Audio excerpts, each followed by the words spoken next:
So I'm very excited today to be able to present to you the findings from the final part of the Emilio project. So we're here rushing towards the end, just one more week to go. But we finally got the games trial done of our lovely game, and so today we're going to present you some findings based on a survey that was linked to the games trial. Going to talk through the actual game and the facilitator's guide, do a little bit of talking about the process of co-creation of the game, because I think that's been really useful for us at this point, and then going to tell you some of the highlights of the findings. To be honest, there is so much to tell you that I think I've crammed too much in the slides and I'll never get through all of it. So I'm going to start sharing with you the first presentation, which is based on the first two surveys that were, oops, am I going to be able to find it? I can see all sorts of other things, but not what's on my computer. It's somebody else's computer I'm looking at. Hold on, let's get there. There we go. I found mine. Hopefully that will do it. I'm hoping you can all see that nicely now. So this was the first two surveys, which were really the baseline data. Both surveys happened before the intervention or the game trial actually happened.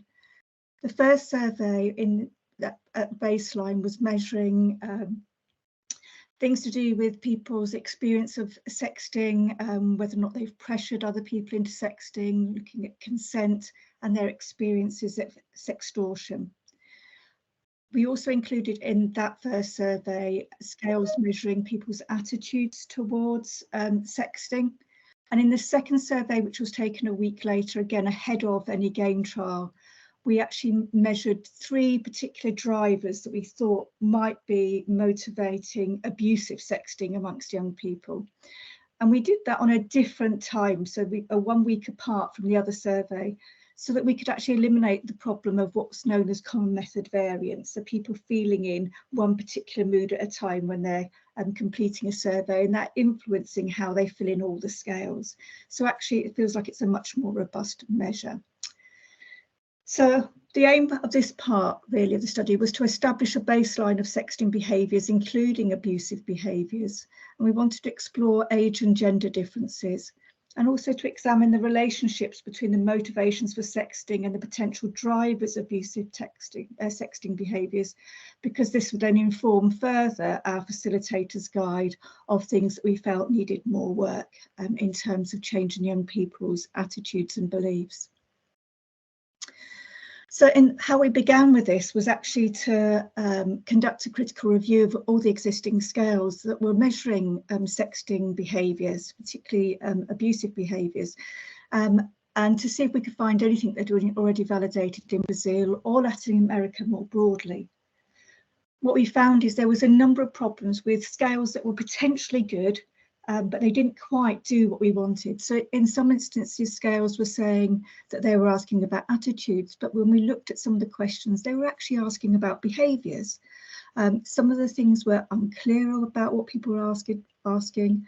Other things we felt were missing, so particularly issues around consent and pressuring. So therefore, we actually amended the scales slightly and then ran other validity checks on them, such as scale dimensionality and internal reliability of the subscales. And I'm not going to talk you through all of those, but they'll all be available in the report. We did pilot test the questionnaire, and what we found is it was too large for young people to complete. They were bored, and so we actually reduced and took out some of the subscales, and also the acceptance of the myths about online sexual abuse, which really measures victim blaming. We only presented that at one point in time, and that was at timescale 4 rather than at baseline as well. So we don't have a comparison measure, but we can just compare victim blame and the justification of perpetrators across the different experimental groups. But that was really just so that we could keep young people engaged in the survey completion. So here's the measures that we actually used. So we had the sexting attitude scale, which I say we tweaked a little bit, the adolescent sexting behaviours, motivations for sexting, and the sextortion, victimisation, perpetration, and being the recipient of leaked sex scale. The being the recipient of leaked sex, we actually added ourselves. At time point 2, these are the drivers that we thought might be important. So we looked at peer pressure, need for popularity and conformity. We looked at ambivalent sexism and the multicultural masculine ideology scale. So the surveys were all collected online. We used Qualtrics to host the surveys, and the researchers took in tablets into the classrooms in schools. So we collected data from one school. It was 16 classes across 4 year groups in that one school. So in total, for the first survey, there was 323 completed surveys where there was no duplicates. So in terms of looking at the findings regarding attitudes towards sexting, and I'm not going to talk about what stats I did, they're here on the presentation. What we found is that there was this one main effect of age, no main effects of gender, or any interaction effects between gender or age. So the main effect we found at age that was in relation to seeing sexting as fun and beneficial. Younger respondents were far less likely to see sexting as fun and beneficial in their relationships than were older respondents.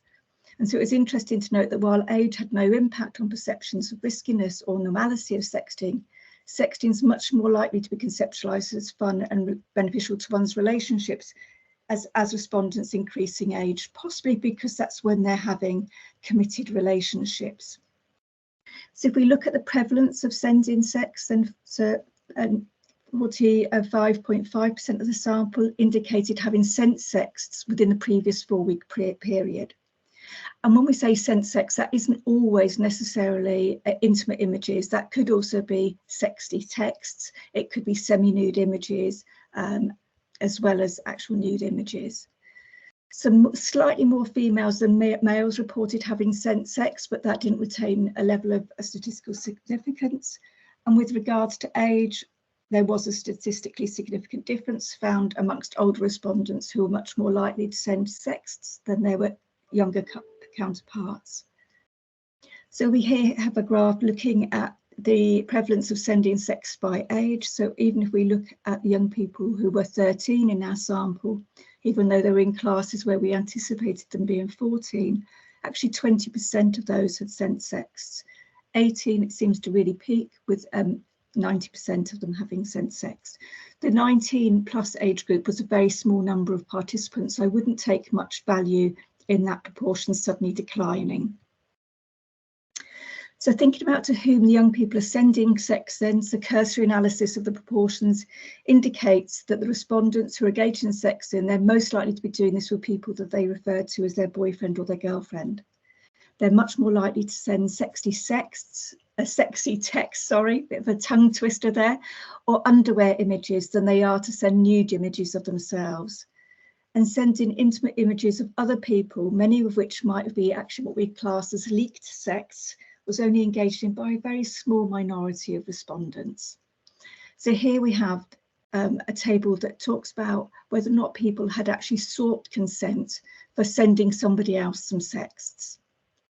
So I've split this by prevalence for boys and girls separately. So if we look at the total scores to start with, actually sort of what we're seeing is there is some level of consent going on. So actually 25% in total had, and 3.5%, sorry, had actually asked if it'd be okay. Some of them were sending texts in response to actually being asked. So 16% was in that category. Nearly half had said that they'd chatted about it previously with a sexting partner. And only 1.2% said that they didn't think they needed to do it because they thought everybody else was doing it, so it'd be okay. But 12.3% said that they hadn't even thought to check. Now that to me was quite interesting. So although it's only a small proportion, it's a significant proportion really. So in total really we got 13.5% of people that haven't actually attempted to check whether or not they have consent before they sext. We also then asked whether or not they had been asked permission by somebody who had sent them a sext. And so this is smaller to see, so I'm going to have to put my glasses on here. Sorry about this. So in just over half the cases of where it had been sent by a boyfriend or girlfriend, the other person had actually checked with our recipient first whether or not it was okay. Again, nearly half had talked about it with partners beforehand. Only less than a quarter came as a surprise.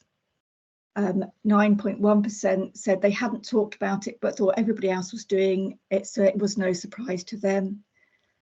In the context of the boyfriend or girlfriend, nearly 15% said they were a little shocked but thought it was a bit of harmless fun.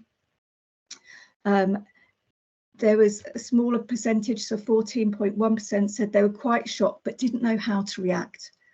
And then we've got a group, and this is where they've just been sent by boyfriends or girlfriends, of 18.4% who said that they were actually totally shocked and it made them feel anxious.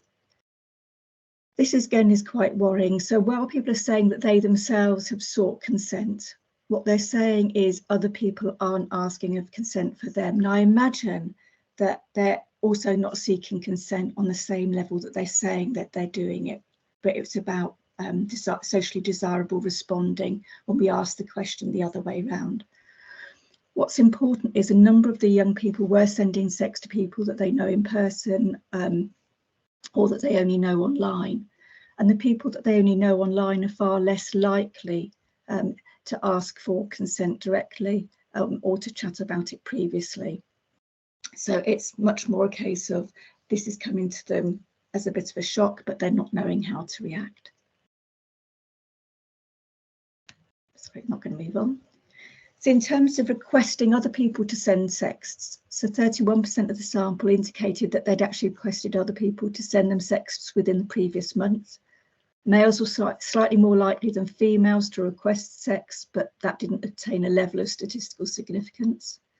And as with sending sexts, there was a statistically difference in the prevalence of requesting sex associated with age, where younger respondents were less likely than older respondents to make such requests.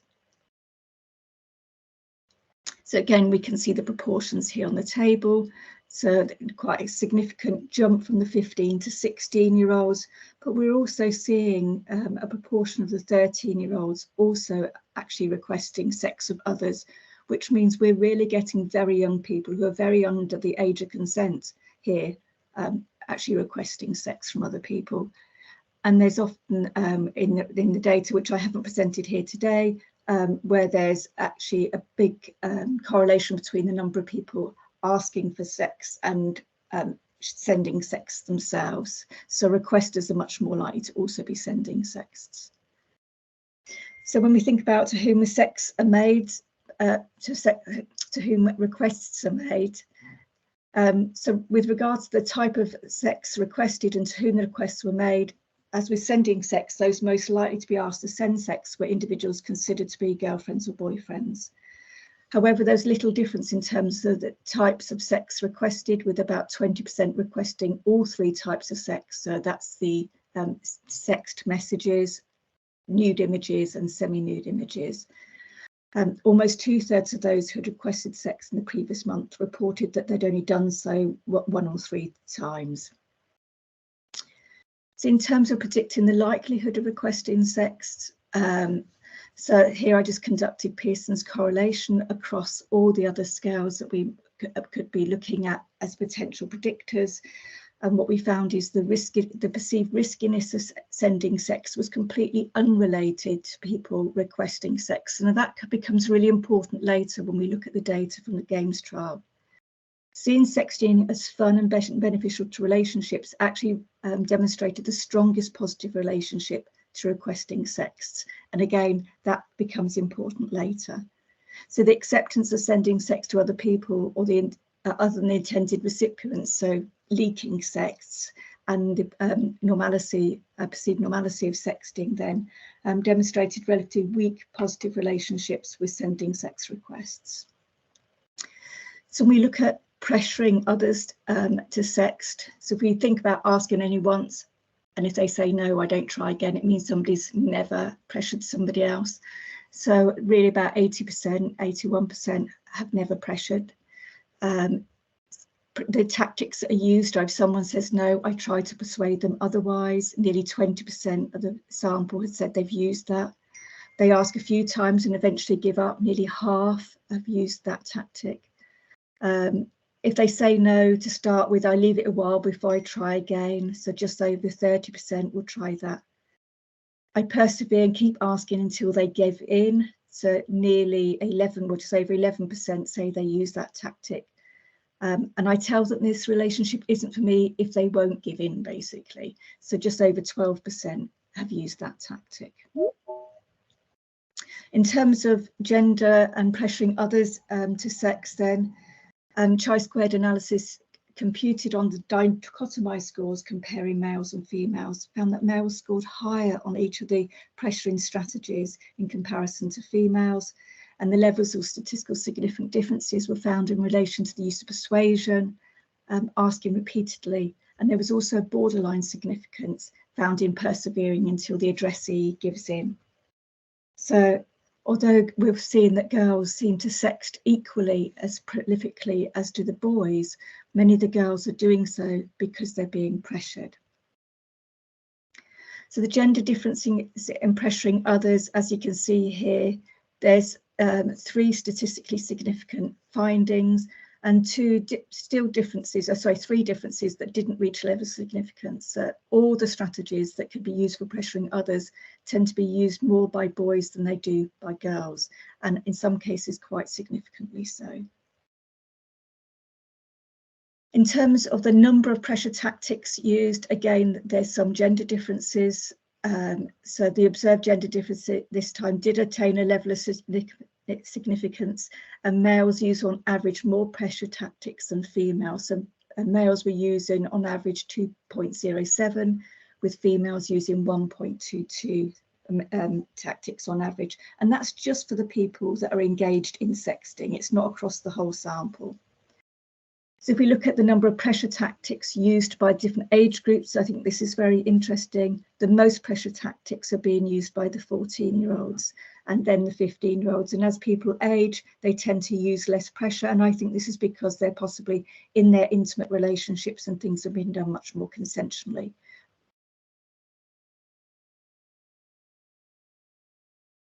Girlfriends, it could be with other friends or people known online.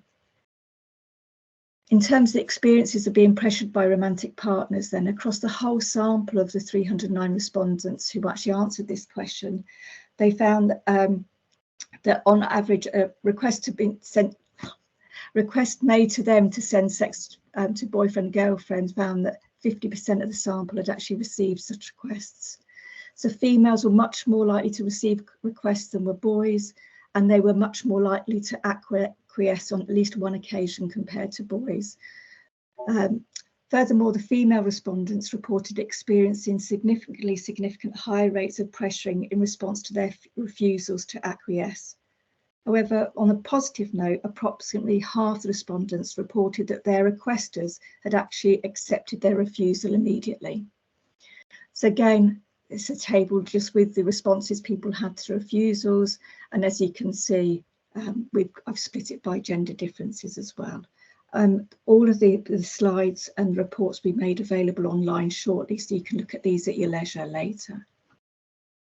In terms of requests to send sext and age, so being asked to send sex increases with age. However, it appears that a significant proportion of underage respondents had received requests to send sex, so over 30% of the 13-year-olds in our sample. The inclination to comply with requests to send sex appears to increase with age, again probably due to the likelihood of being in a committed relationship with an intimate partner by then. With regards to the responses received to refusals to send a requested sex, except for the 13-year-olds who reported attempts to persuade them to change their minds, the most likely response was actually to give in and not to carry on pursuing the request. I know that we're running over time a little bit, but I just wanted to give you a quick overview of some of the victimisation experiences, but I'm nearly there. So 8.2% of the whole sample and 13.4% of the respondents who had actually sent sexts in the previous month had been threatened by somebody that they would expose the sexual image of them. Females appeared to be more likely to have experienced their intimate images being exposed than did males, even though they were threatened at equal rates. So both males and females get threatened equally, but females, the threats tend to be carried out by the person making the threat.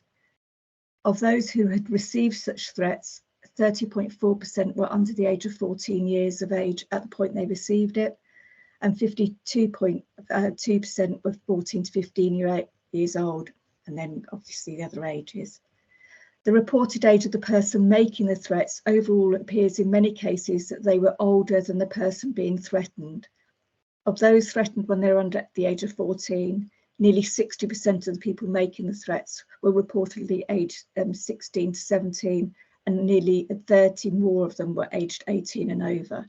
So really quite exploitative experiences. Similarly, for those aged 14 to 15, when threatened, 50% of the people making the threats were aged 18 to 21. In terms of the gender differences and victimisation, so both males and females were most likely to be threatened by someone they only know online. And of those making the threats who are known in person, the person's most likely to be male. None of the males who had been threatened had received threats from a romantic or intimate partner. This is really very important. However, for the girls, romantic and intimate partners accounted for 43% of their blackmailers. So for girls, they feel as though they're safe sending sex when they're in a committed, intimate relationship, but that's the very person that's most likely to be a threat to them. Of those who've been threatened with exposure of their intimate images, 26% had reported that the threats had been carried out, and a further 22% were unsure whether or not the threat had been carried out. And then I'm getting to the last slide then. So in terms of the victim responses to the threat then, so whether or not the person acceded to the threat.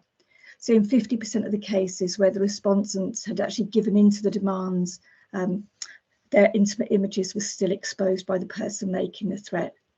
Whereas of only 27% of those who hadn't given in reported that the threat to expose their intimate images had been enacted. This actually suggests that there might be a lower risk for young people of not acting on the threat. So they've got a lesser chance of their image being distributed online if they don't give in. But that, is still a hard one to go. Overall, what these findings are telling us is it's a small but growing proportion as people age that people are sexting. The abusive sexting seems to be happening younger than the older population.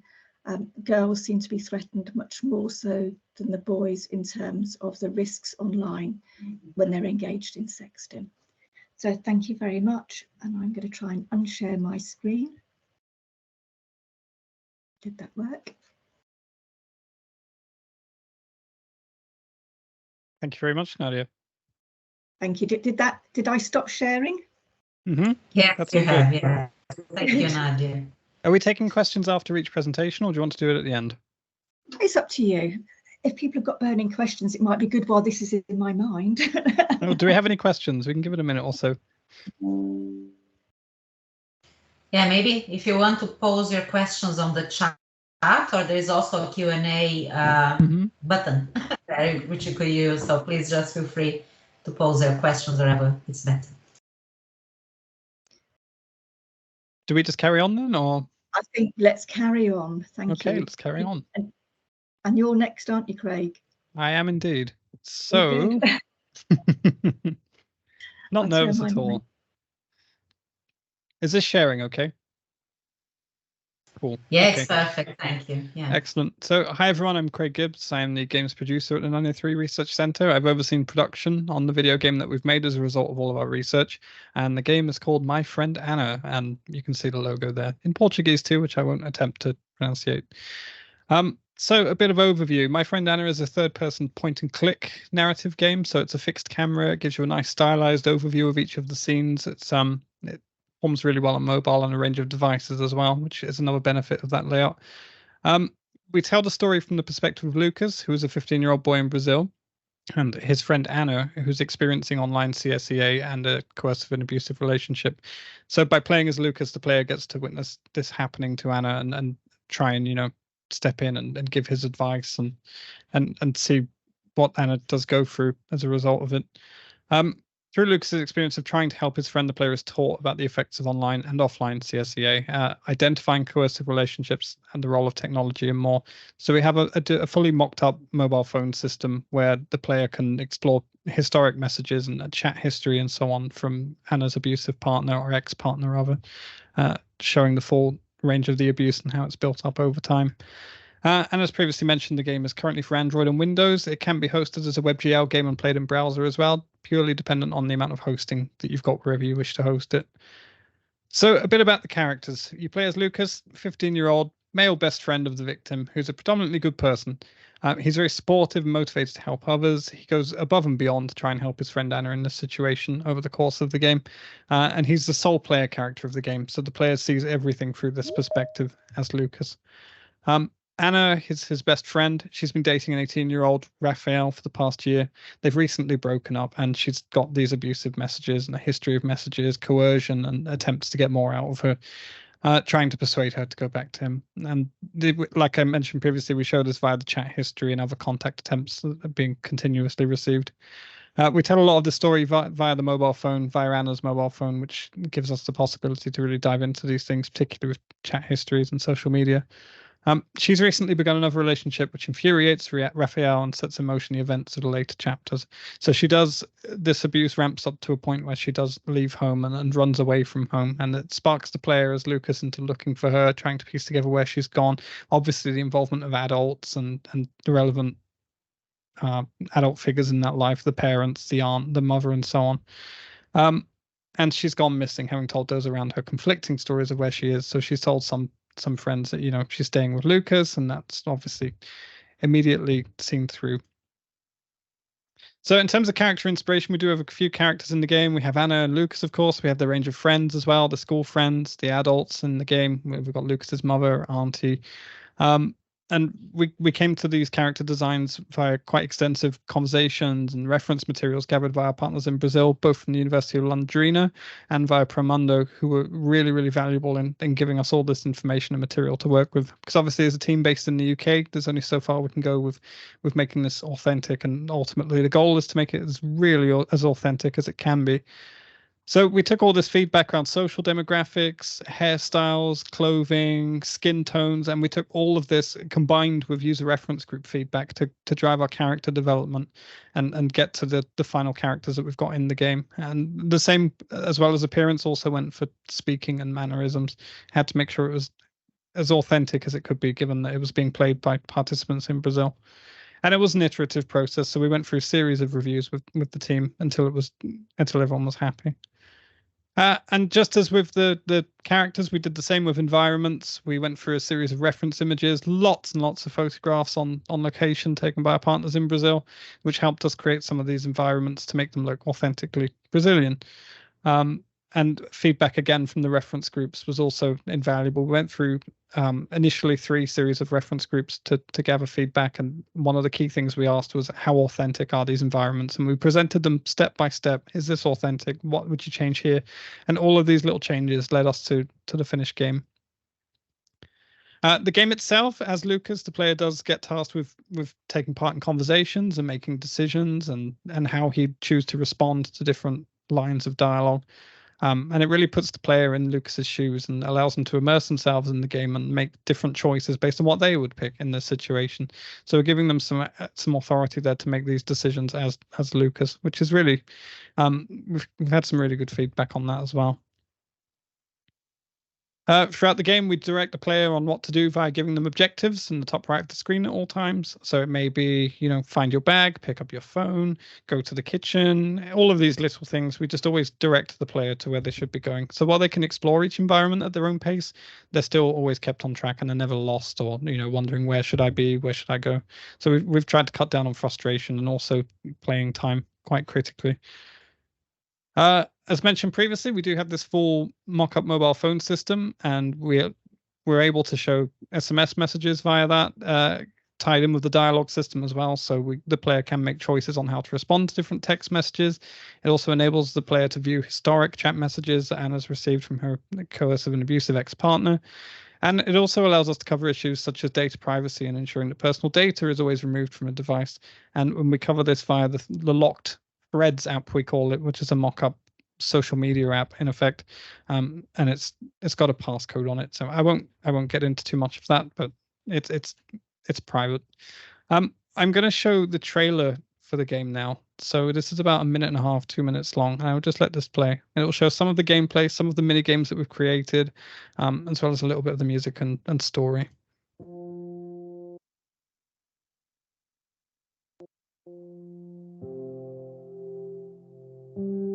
Eu me lembro agora, essa foto, esse telefone, deve ter sido onde tudo começou. Por que não fizemos nada? Se a gente tivesse levado mais a sério, falado pra Ana tomar cuidado com o Rafael, a gente poderia ter mudado as coisas. A gente foi tão estúpido, agindo como se o problema estivesse resolvido só porque ela disse não para o Rafael uma vez.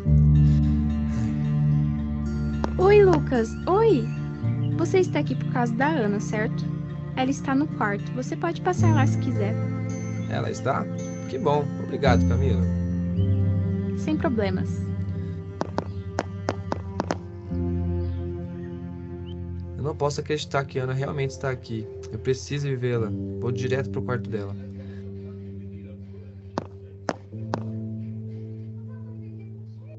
Ana, você está aqui? Ana? Ela se foi. E o que diabos aconteceu aqui?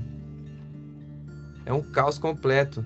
Pelo menos eu sei que ela definitivamente esteve aqui, mas está tão bagunçado agora.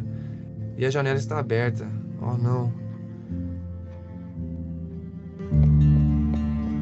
Oh, não, eu preciso...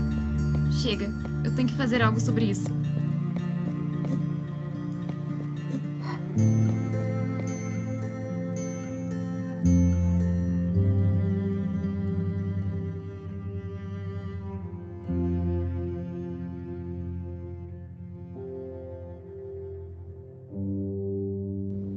Você está podendo para falar? Eu acho. Você está bem? Sim, estou bem. Tem certeza que você parece um pouco para baixo?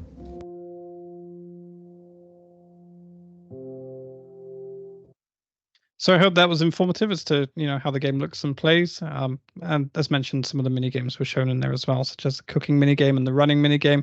Little bits of fun, almost that we put in to break up the more dialogue-heavy sections of the game to keep players and participants interested. So I'm going to change over to a recording of a presentation by my colleague, Dr. Priti Chopra, who has prepared a short presentation on the activities guide for facilitators. So I'm going to play that now. Hello, my name is Priti Chopra, and I'm Associate Professor of Education and Social Justice and International Postgraduate Certificate in Education Program Leader at the University of Greenwich. I'm going to provide a brief overview of the activities guide for facilitators that accompanies the digital game My Friend Anna and can also be used as a standalone resource. The purpose of the guide for activities for facilitators is to enable awareness and facilitate pro-social attitude and behavior in online interactions involving young people. In the specific context of the game My Friend Anna, the activities focus on developing awareness and knowledge for the prevention of online child sexual exploitation and abuse. Target users for this resource are professionals working with young people between 14 to 18 years of age. This could be educators in formal and informal learning environments, and also youth-serving professionals within diverse formal and informal settings. Through an iterative process, for the contextualization and selection of topic areas, I designed activities that are cost-effective and rooted in democratic and social justice principles that are centered on strengthening the voice, visibility, and agency of young people in an empowering and enabling process of learning. The objective is to contribute to conditions for young people to engage in activities outside the class context that are accessible, inclusive, safe, and contained. The design and content of activities are shaped by an interdisciplinary, youth-centered approach that draws on and combines critical pedagogy, creative arts, an ecological framework for human development, and integrative and intercultural therapeutic practice. I embedded critical pedagogy in learning activities to develop critical awareness and enable reflection and action for change within young people based on a range of factors such as recognition of stressors, developing resilience, coping strategies, help-seeking behavior, problem-solving skills, and care for self and others.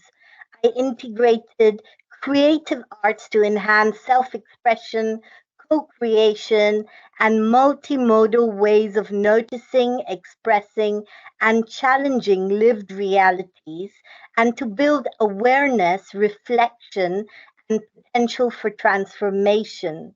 Applying an ecological framework for human development, learning design created space for the exploration of interconnections, interdependence, and independence in challenging inequalities through activities.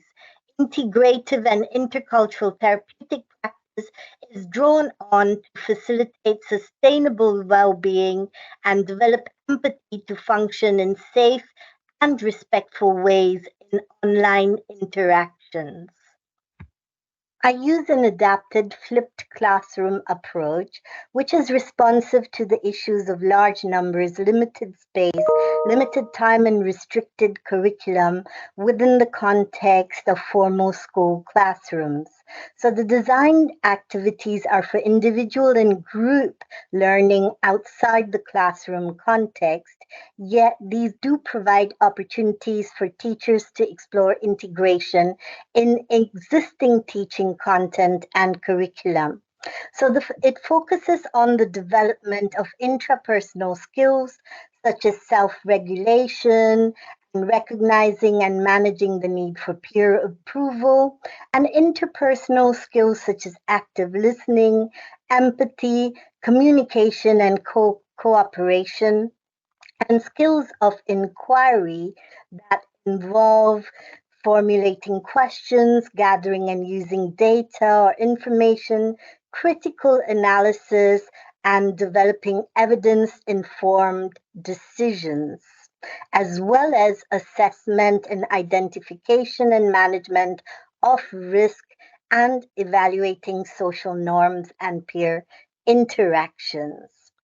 The focus is very much on learning through doing, an experiential approach to online interaction that contributes to building digital literacies with the aims of developing accurate and relevant knowledge about consent in online intimate communication, gaining insight into ways in which sexting can be abusive, and exploring, clarifying, and if necessary, challenging one's own and others' victim blaming attitudes.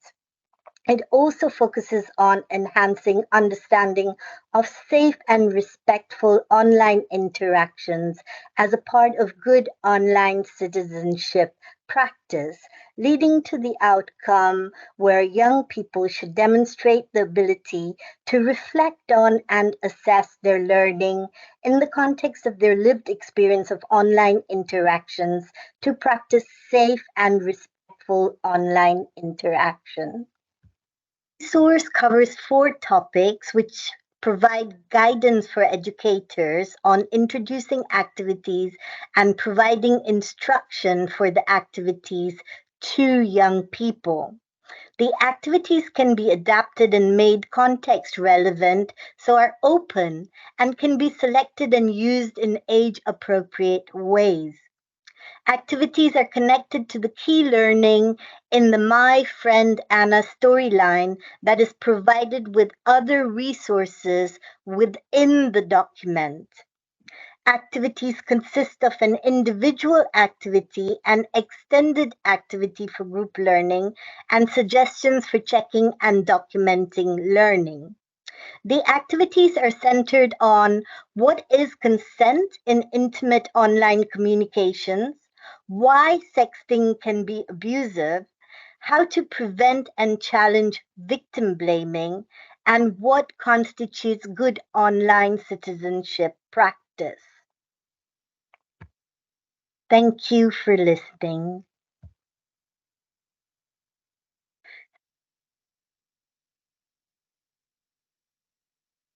Well, that was very enlightening, wasn't it? I hope that was interesting. I hope the game showcase revealed a bit more about the gameplay and hopefully makes you want to see more of it. Does anyone have any questions at all about the game in particular?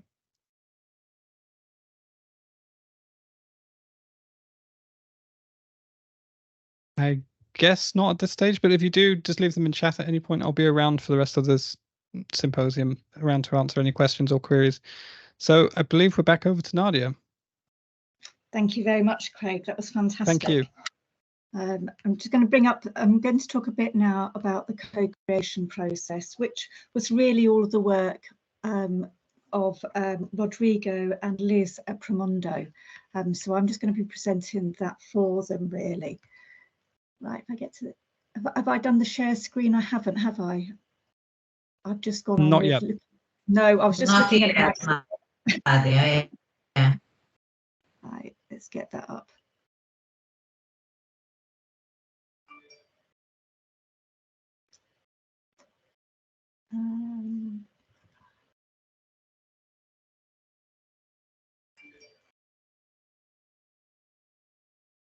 Right, why is that not going? I've got the other one up.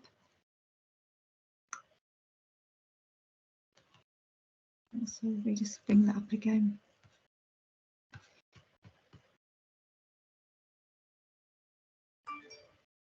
I'm really sorry, it's playing me up. Ah, there we go.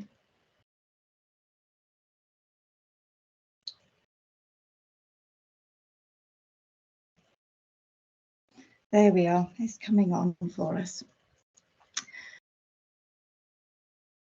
So although in our previous games that we've used in our GCRF project some time ago, we also had some young people inform the game design, we decided that on this project we'd actually be really focused about using a co-creation process. And I've been interested in co-creation previously, so this was something quite exciting. So I'm just going to go briefly through what is co-creation, who are the co-partners in the process, when in the design process would co-creators be involved, what might the benefits be, and is there any evidence that this works in any way?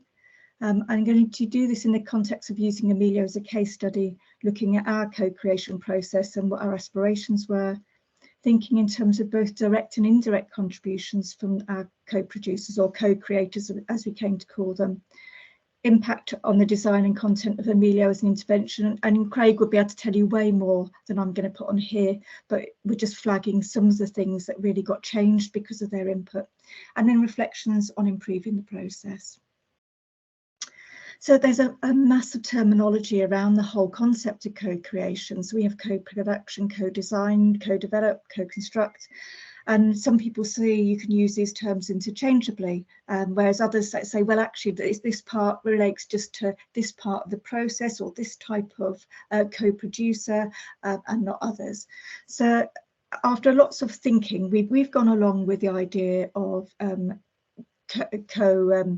co-creators. So Stein suggested that in co-design, diverse experts come together, such as researchers, designers or developers, and potential customers and users who are also experts, that is experts by experience, to cooperate creatively. So it can be a mixed bag of people coming together.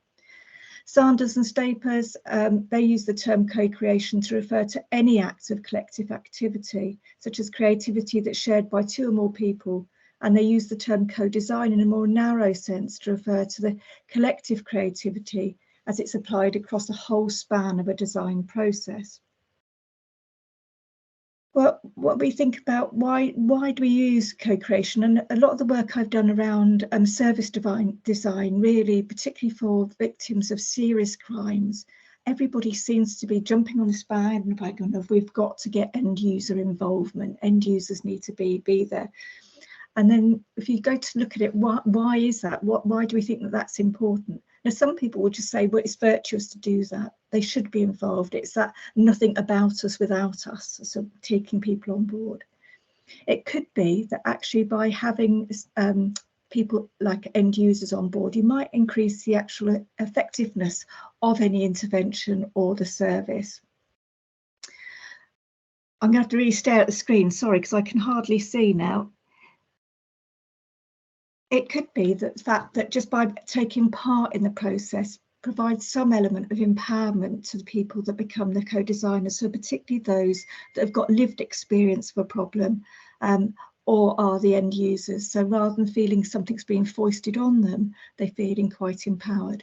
I would also say that in terms of some services and some of the work I've done in the past with victims of child sexual exploitation, where they've been used to help inform the development of a new service, they've actually used it as a way of expressing post-traumatic growth and sort of saying that they felt useful, they felt trusted and believed, and that they felt that they were able to actually help other people who are going through the same process that they'd been through, help them to stop it being so traumatic for them. It might be that having particular stakeholders involved increases the scalability of the intervention or the attractiveness of the product. And when I think about Emilio, one, I think it's virtuous. I do think that it could empower the end users, but it's certainly, we were thinking of it from the point of view of enhancing the attractiveness of the game to other young people.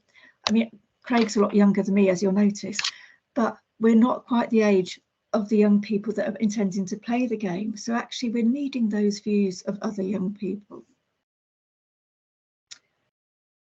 So who can be co-creators then? It could be invested professionals from very different disciplines or different agencies and backgrounds who come together to put their penny's worth in to say how it might fit with their programme, with their aspirations.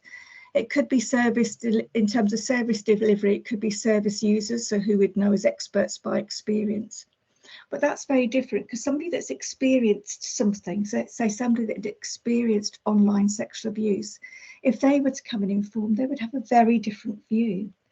Well, because we're trying to create a primary prevention here, a primary preventative intervention, we're not recruiting people that have had the experience. We might have had a few, but without knowing.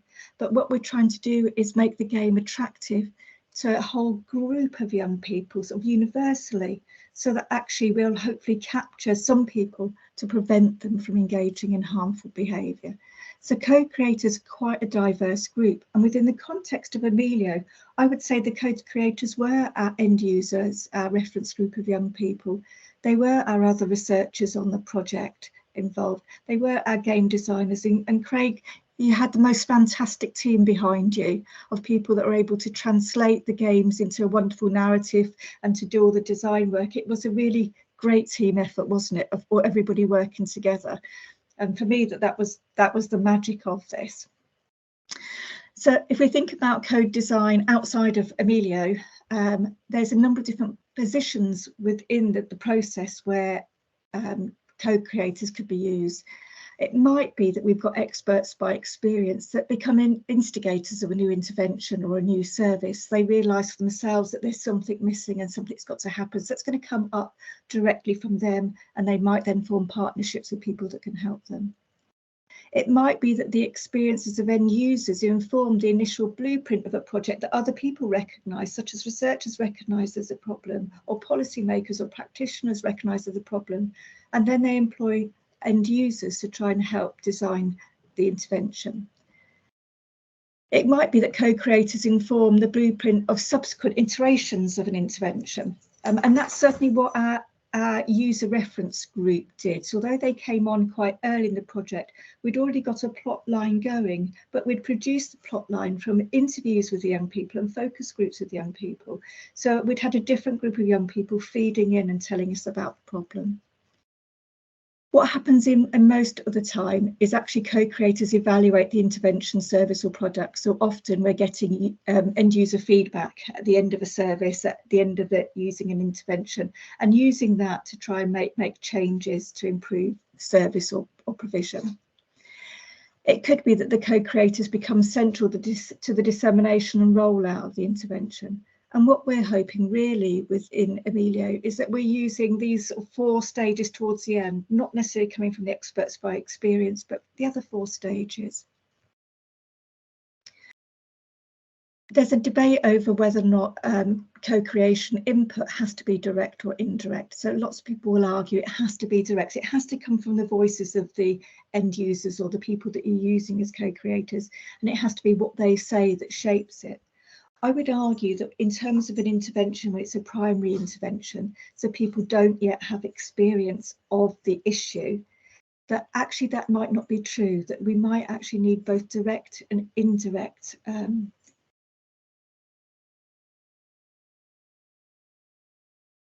things about the user reference group. It wasn't just what they said that what they thought needed changing or mending or adding. It was their discussions they had around the storyline and the way the game was going, and the things that they wanted changing because they thought that that was wrong.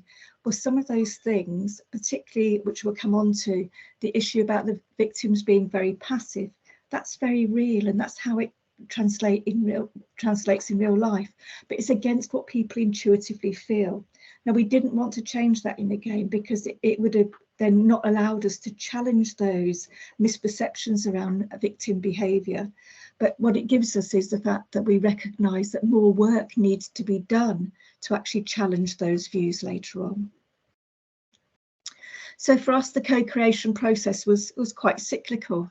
So we started off with the interviews with the young boys, the interviews and focus groups, and that gave us a sense of what their perspectives were around issues around sexting and abusive sexting. We didn't ask them about their own experiences, we asked them to talk about what they thought other young people were doing, and so it made it less embarrassing for them.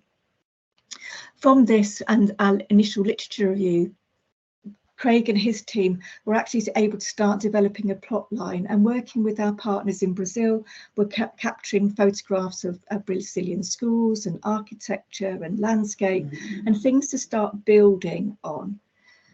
We then fed this back, so I then would have a look at what was going on and say, well, you know, that might not work. We've got to bring in the law around the age of consent in Brazil. And so we'd have this backwards and forwards about developing this. It then went to our end users, and as Craig said, we initially planned 3 sets of iterations for the end user group to actually look at the plot line and parts of the story. In the end, we've ended up using 4 occasions where our end users have looked at things. So this then goes into sort of making changes again. I look at what they're saying, Craig looks at what they're saying, is it feasible? I'm thinking, is it something that we should change? Does it make it not realistic? Should we change it into a different way? And it all feeds into this very cyclical process. And I'm sure at points in time, everybody got frustrated with everybody else in doing this, but I think the outcome has been phenomenal. So in terms of our end user reference group, we had 36 adolescents and young people aged between 14 and 18. And there was 24 males and 12 females. There were 3 groups with 6 members in each group, and therefore we had 18 people in total in each of our 2 cities that we used. We had Brasilia and Londrina. One group in each of the cities comprised of just boys who'd actually participated in our previous qualitative research, so they were able to follow on through to see how we were now using their information. We had a second group that were boys who had never taken part in our previous foundational research. And actually, when we were doing the interviews and the focus groups with the young boys initially, they had queried the fact that we hadn't included girls in those and said reference group, just as a way of making sure things were sort of balanced and bringing in gender equality. So we did have a third group in each of the sites, also comprised of girls. So I'm not going to talk about that because I just mentioned it. So we think about what happened in user reference group 1 and what difference it made to our game. So the first thing that they did was they highlighted the relative absence of adults and felt this wouldn't be true to life for their age groups. So therefore, as Craig said, there's now quite a few adults have been incorporated into the game. And the second user group then referred to this and said, actually, now it's much more realistic. Some of the young people noted that parents will benefit from the game and it may help them talk to their children about sexual intimacy in an appropriate way. So they were very sort of recognising that it was very hard for parents to bring this up. And in fact, this came up again in the fourth user reference group about parents not giving openings to children to actually mention these things and difficulties they might be having in their relationships. So what we've decided to do is to produce a leaflet that will sit within the facilitator's guide that can be sent out to parents when their children are taking part in using the Emilio game or the My Friend Anna game within schools. So when the schools know they're going to use it as an intervention, parents, along with the parties' information about the fact that young people are going to take part in this, there's information for them of how to scaffold the children's learning, how to open up those conversations. In user reference group 2, then, some of the young people commented on the difficulty of playing the mini game, which is embedded into the main game, and it related to the speed of responses necessary to complete the game. And as a result, that got changed. There were also more requests for more audio stimulation during gameplay and background music. And obviously at the stage that they were looking at this, it wasn't a full game. So that was changed. And so now we have the lovely music that you've all just heard.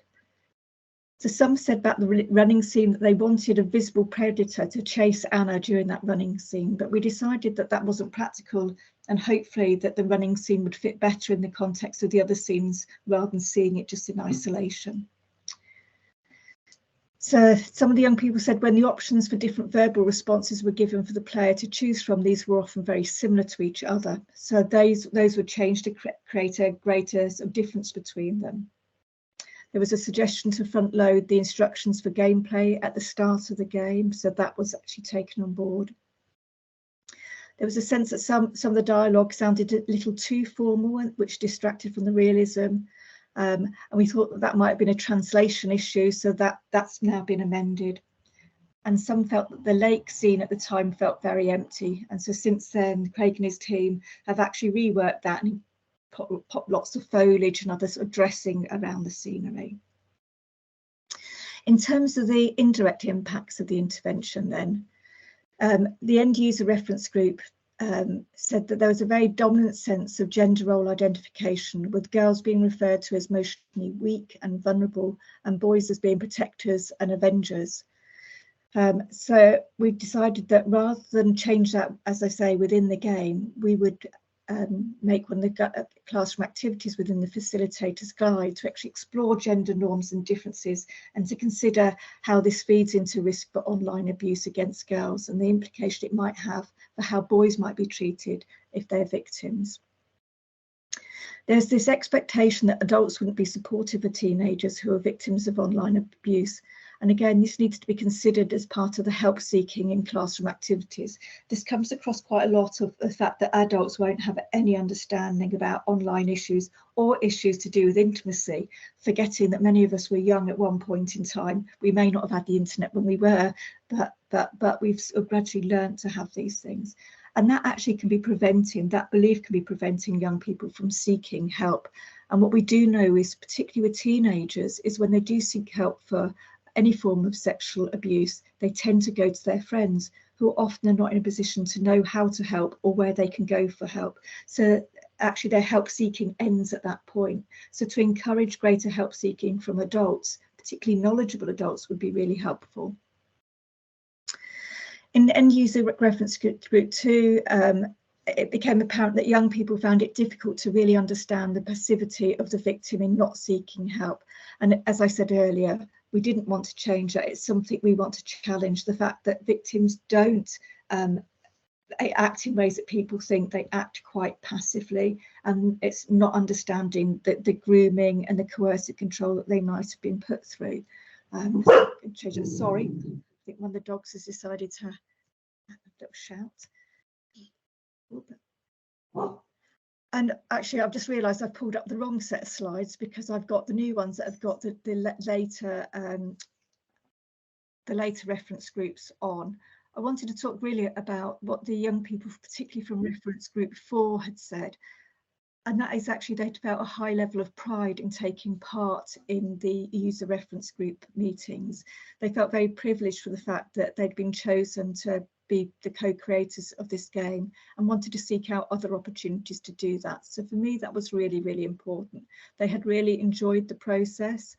They could see how their input had been used. On occasions they couldn't, but that's because we need to feed back in the facilitator's guide with some of the other things.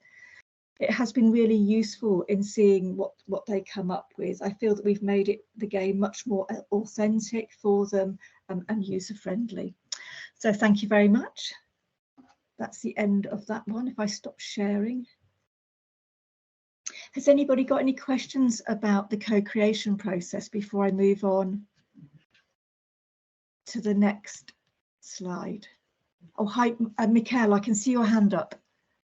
Yeah, Michael, yeah.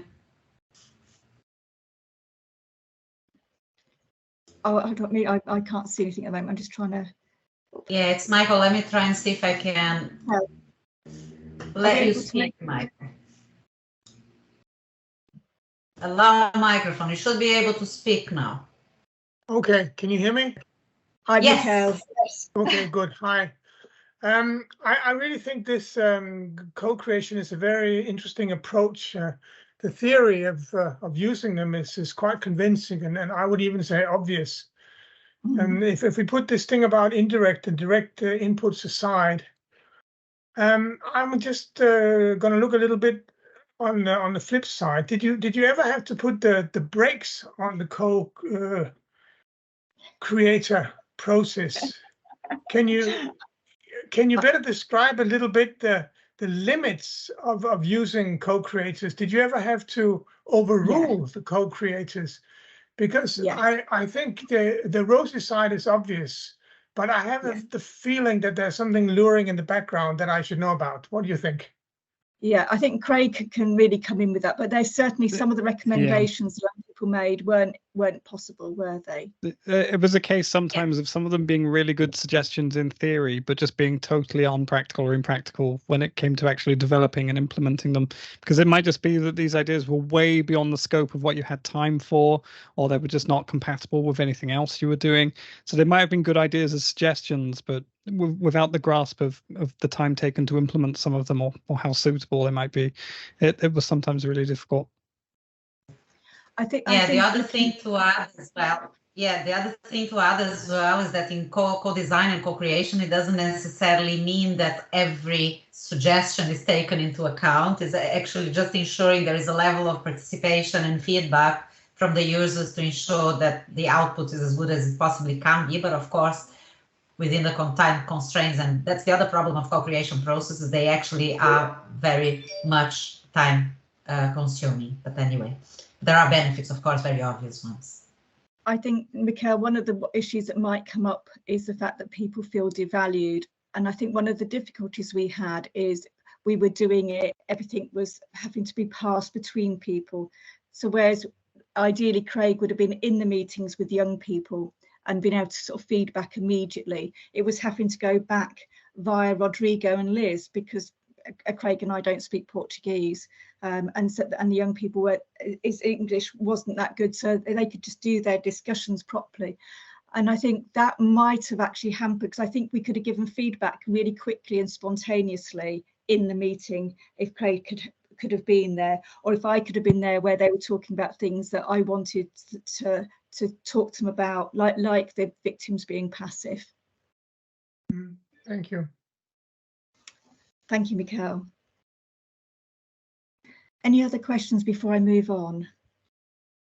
So if I'm going a bit pink, it's because it's got very hot in this room now. I think I'm just talking a lot of hot air now.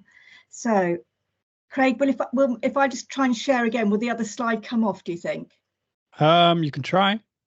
I can try, see what happens.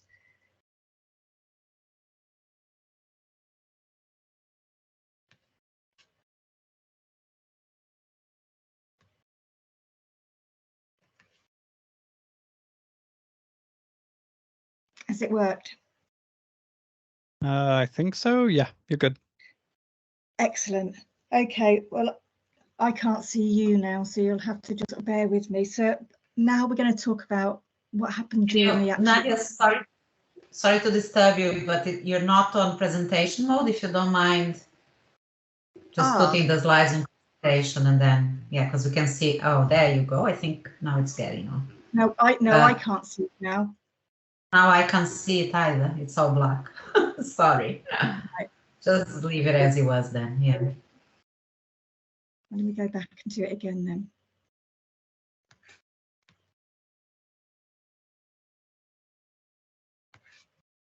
Apologies, I should have left it quiet. It's just that yeah, if people are looking at it on a small screen, it's not easy to see. Yeah.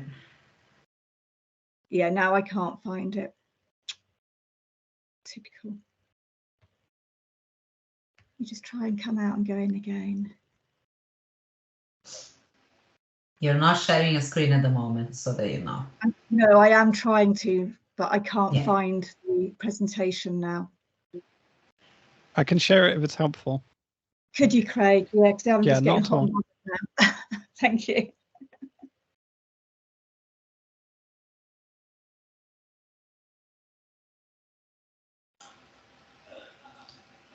Yeah, we can see the slides now. Excellent. Well, you can see them, but I can't, so that's not great. Okay, thank you. We'll try, and I'll just see if I can do it from memory. Okay, can I go on to the next slide, please? Can I do it? Could we go to the next slide? I am changing the slides. I don't know if that's going across. No, it's not changing. Yeah, it's still on the first one.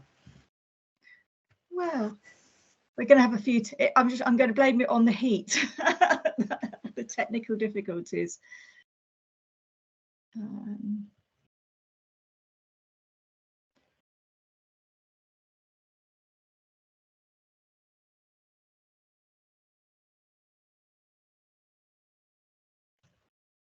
I don't know what's going on.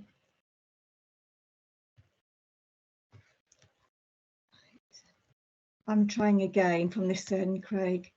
Oh, you've got it up. Well done. Fantastic. Okay, so I'm only going to really be able to talk through two of the aims of the. There's a lot more aims for the randomised controlled trial. I was hoping to be able to go through three of them tonight, but the reality is there's too much and you'll all be exhausted. So really what I'm going to look at is to determine to the extent to which the game can independently or in conjunction with the classroom-based activities be considered as a preventative intervention, and to determine whether or not the intervention positively impacts on the attitudes towards victims of online sexual abuse. The game's just been recently trialled.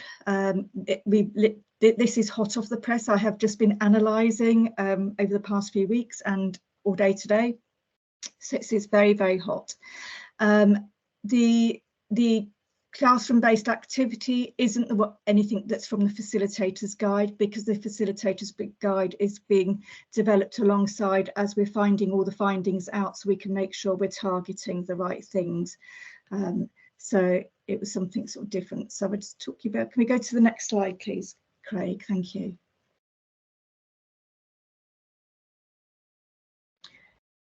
So in terms of the study design, I'm just going to talk because I think I can remember it anyway. We've used a 3-arm, 5-point time period randomised controlled trial where the randomisation happened at the level of the class. So we've had 323 children from time 1 starting in the project who were drawn from 16 classes in one school. We had originally wanted to do a cluster randomised controlled trial at the school level, but we really struggled with getting schools involved. mainly because this isn't a topic that's really wanting to be spoken about in Brazil. But we've done it, and what we're hoping now is we get more buy-in now that we've got the findings. Craig, what I'll do is I'm going to just bring up my slides so I can see my slides to talk through, but they're not moving on, unfortunately. Did you try sharing yours again if you've got them? Yeah, well, I've had them up all along, but they just don't want to share. We try again. Now that you've done something, it might.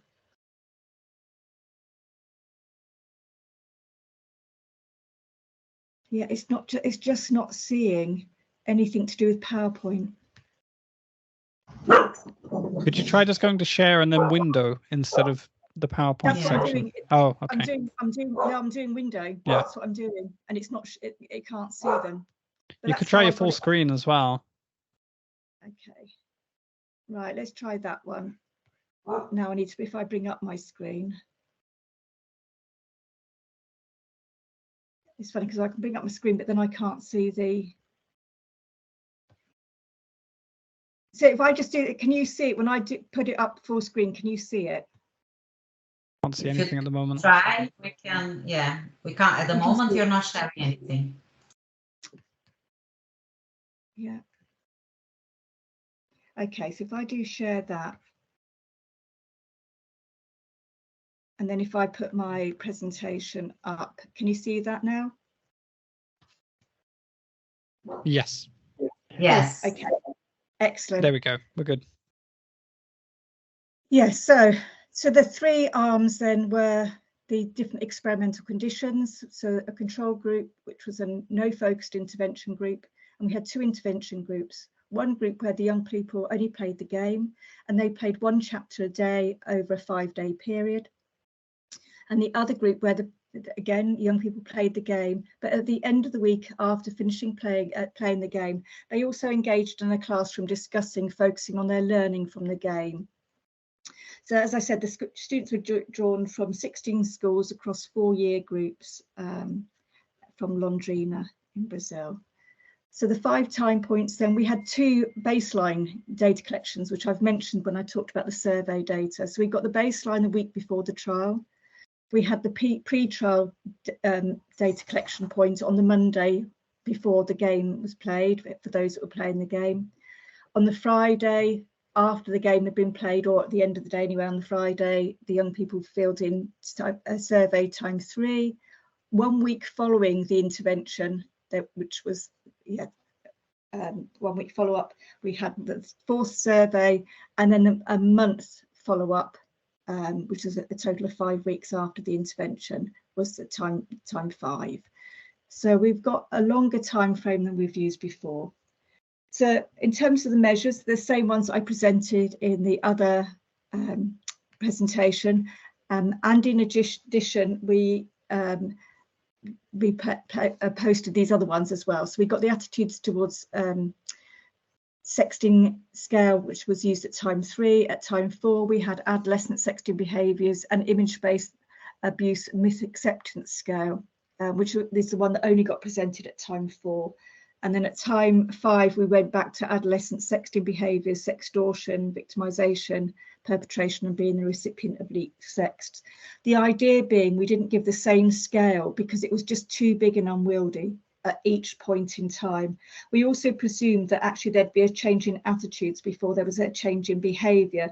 And so we left it the additional sort of the 5-week follow-up so that we could actually see whether or not there'd been a change in behaviour over the 4 weeks since we collected the baseline data. So if you remember when I asked about sexting behaviours and pressuring others to have into sexting, we asked about the previous 4-week period. So it made sense to leave that delay. So the data was collected in classroom settings. The surveys were hosted online using Qualtrics, and they've been preloaded onto the tablets that were taken into the schools by the researchers. And one that made data collection slightly easier, we hoped, but it would also gave young people a real sense of it being much more anonymous than if they'd given us out pen and paper versions. Obviously, asking these types of questions has quite significant ethical implications. So there was a lot of training of the team regarding ethics and safeguarding and about data management. So lots of focusing on how to monitor the rooms for signs of distress, what to do with people, how to signpost them. So we generated a list of support organisations for the purposes of being able to signpost people. Because most of the young people were under 18, but not all of them, we did approach and get active parental consent and young people's assent as well. We gave a forewarning of the nature of the questions so people didn't have to fill it in. So I have to say that we had many more people would start the survey than really completed it, but they weren't actually completing it. So they were just clicking through and leaving everything blank, which is one of the ways we'd said to them they could actually get through it without saying to anybody else that they found it triggering. We gave them reminders of the right to withdraw with each survey that they were given, and we made sure that we were using anonymous data collection. So we used unique ID codes for people. That became problematic in itself. So we've got a lot more data that we can actually use because lots of people have used IDs that don't exist at different points in time. So we've been limited to what we can use from those who have remembered their IDs, and they were given strategies for doing that to make sure they've saved a copy of it onto their phone, but people don't always do as you ask them to. We had anticipated a huge attrition rate anyway. You're likely to get this over a 5-week period. And we did get that, but not as bad as I'd anticipated. So in terms of the number of usable completed surveys, which could be matched against this baseline survey. So the baseline survey, we had 323 completed surveys. Survey 2, we had 224. By survey 3, 222. By survey 4, 210. And by survey 5, 195.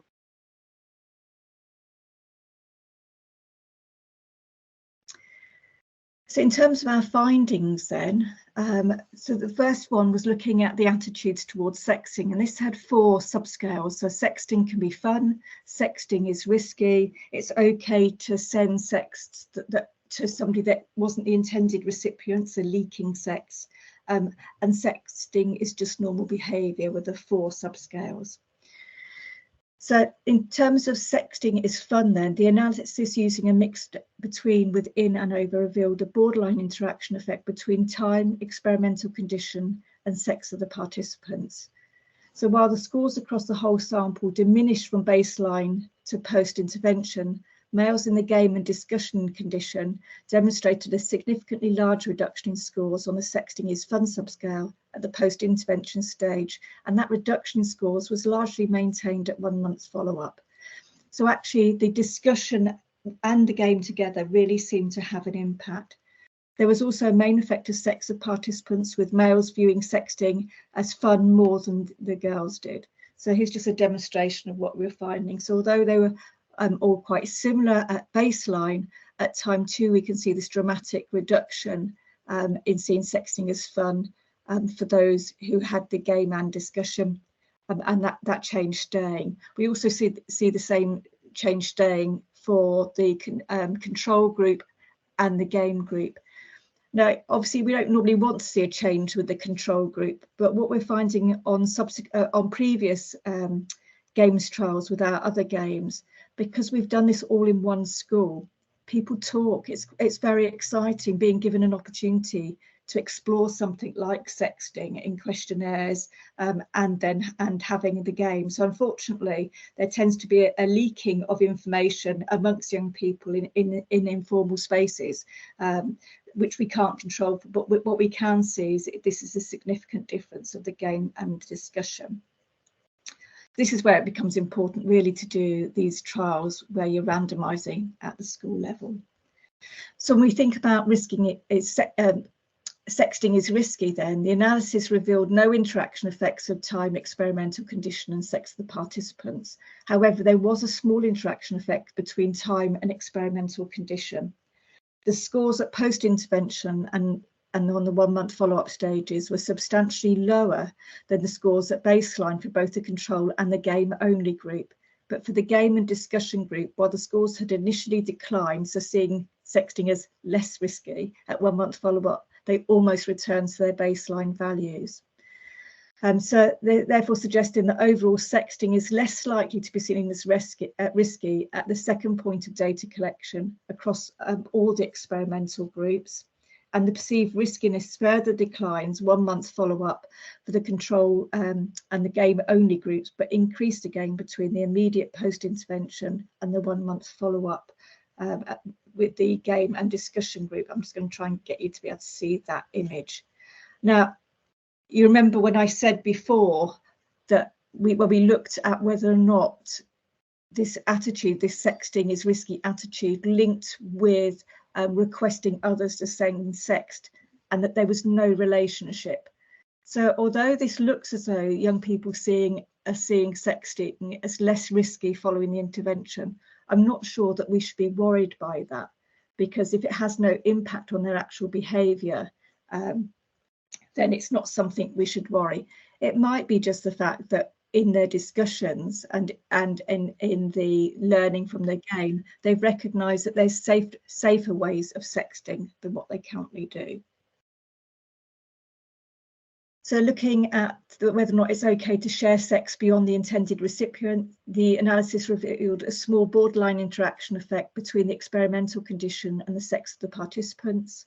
So the males in the control group were found to be more accepting of the appropriateness of the sharing of sex beyond the intended recipient at the post-intervention stage in comparison to at baseline, whereas males in the game-only group demonstrated little change in their attitudes on this measure across time, and those in the game plus discussion group demonstrated an incremental reduction in their scores at each of the subsequent points of assessment. So yet again, it's not just having the game on its own, it's having the game plus the discussion. So females across all experimental groups were less accepting at post-intervention stage compared to baseline, and those in the game and discussion in the control groups demonstrated a further reduction in scores at the 1 month follow-up stage. So there we have the sharing is okay for males. So you see this bizarre finding.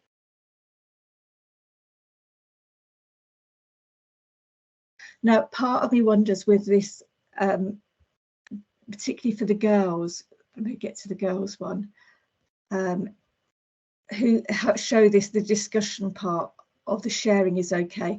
Well, some of the questions on the survey asked about what would you do if you were sent a leaked sext? Would you share it with an authority figure? Would you share it with an adult? Now, it could be that they're misinterpreting what we meant by sharing in this context. The final subscale was that sexting is normal behaviour. So we found there was no interaction effect of time, experimental condition and sex of the participants. However, there was a significant interaction effect between time and experimental condition. So whereas the control group demonstrated relatively stable views on the normality of sexting behaviours, the game plus discussion group demonstrated a dramatic decline in their scores immediately post-intervention, and this reduction was largely sustained again at 1 month's follow-up. For the game-only group, despite demonstrating an initial increase in scores immediately post-intervention, they experienced a significant reduction in scores by the 1 month follow-up, which meant that overall their scores actually reduced from baseline, which is reassuring. I often feel that there's a lagged effect of learning. So people need to go away and ponder on these things before they really sort of come to terms with what's been going on. Often people will pick up on the wrong part to start with. It's not till they've had further discussion or further thought that they'll come to actually change their mind. So again, this to me looks very reassuring. If I move that out of your way, you'll be able to see. So attitudes towards online sexual abuse then. So as I say, this is scale only got used at time 4, so we haven't got a comparison to baseline, but we can compare across the different experimental conditions. And so I did a two-way multivariate analysis of variance, also looking at the sex of the respondents as well as experimental condition. And that didn't reveal any significant interaction effect between those two independent variables. However, a small significant main effect for the sex of the respondent was found in relation to justifying and excusing the perpetrator's behaviour, which was found to be higher for men than for women. Additionally, there was a small but significant main effect found for the experimental condition regarding victim blaming. So let's just have a look at those on the graphs. So as you can see here, we've got the control group is the blue line, the green line is game only, the red line is game and discussion. So males in all three conditions actually endorsed justifying and excusing the perpetrators far more than did the girls. Unfortunately, the boys excused and justified even more after the game and discussion than the control group. So we don't know the baseline, but they were, but we did know there was difference between the groups when we looked at baseline.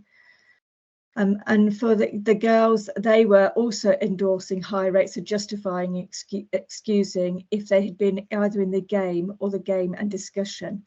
Now, it could be the way in which it's been framed. We didn't do at the end of the game, seeing what the outcome was for the perpetrator.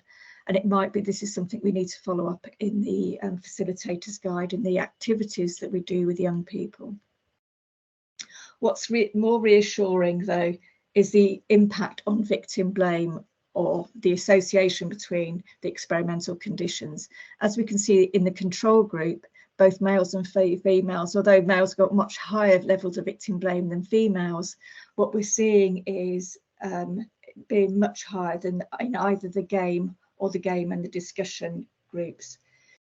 For males in the game only, they have quite a dramatic change in victim blaming. So they start to sort of blame the victim far less than what they did in the game only or the victim or the control group. So for males, there seemed to be a reduction in victim blaming, whereas we see the opposite for girls. So girls that have been playing the game seem to have higher levels of victim blame than the boys in the game only group. And for me, thinking about why would girls start blaming more than the boys would, rather than them blaming less. When we look at attitudes towards victims and victim blame in the general literature, women are much more likely to blame female victims than they are to blame male victims, and maybe men are. And that's particularly when they can identify with the victim in some way. So if it's something they're like the victim in some way. And it's all to do with defence in attribution theory. So the idea, the more likely you are to the person being portrayed in the storyline, the more likely you are to actually see their behaviour as wrong. And I think this fits with the blaming the victim for being too passive in the game. So it's interesting just to see how that happens. But overall, it's a very positive outcome for the game in terms of victim blame, even though there's that little nuance.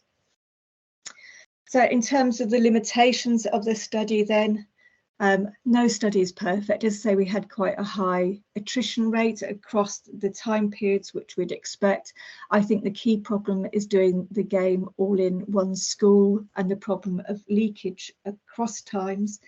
But in terms of the practical implications, I think it's really given us food for thought for the ongoing work on the facilitator's guide of what we really need to target in this, where the discussions need to be to actually help young people to do this. I think overall it's a really positive finding that the game is actually having some positive benefit, but recognising, which we've always said with our other games, it really needs, the learning from the game needs to be scaffolded with further discussions or some peer learning, some facilitated discussion and other activities. So this was just a flavour of some of the game trial findings. There's many, many more to come. So do keep an eye out on our website in the coming months to see where we're at and what's really happening. I'm going to try and come out of here and stop sharing.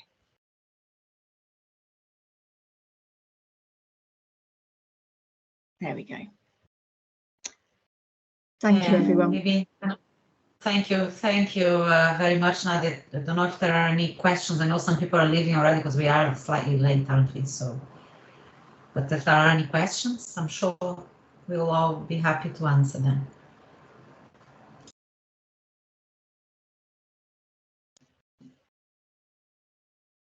Sorry, most of you have been a lot to take in one brief sitting, really. Yeah. That's great. Thank you. Okay. Thank you. Anyway, as Nadia said, the results will be, of course, published on the website soon. And we're just talking to Craig on the background of the presentation, saying that probably what we need to do as well is create a bit of a trailer of the game with some English subtitles, so people can of course understand what's being said, and that will be shared as well. Lovely, thank you. We'll send out the slides, Angela. So Craig, you've got a list of all the people that have registered. I do, yes. Yep. Yes, we can send out the slides to everybody. We'll also be making them available. The slides can go up on the website straight away. I'll just take out any typos from my fast putting them together today, and we'll get them up on the website in the next couple of days. Yeah, do feel free to share them out, and yeah, thank you all for coming. Thank you. Yeah, thank you everyone for coming. Thank you, Nadia, for pulling all the presentations together, and thank you, and doing all the analysis as well, which was the hard bit. And thank you, Craig, for all your help and support as well, and in developing the game, and of course helping us along the way in the project too. Thank you, Patricia. Thank you, Thank you, everyone. Yeah, thank you. Take care. Bye-bye. Bye.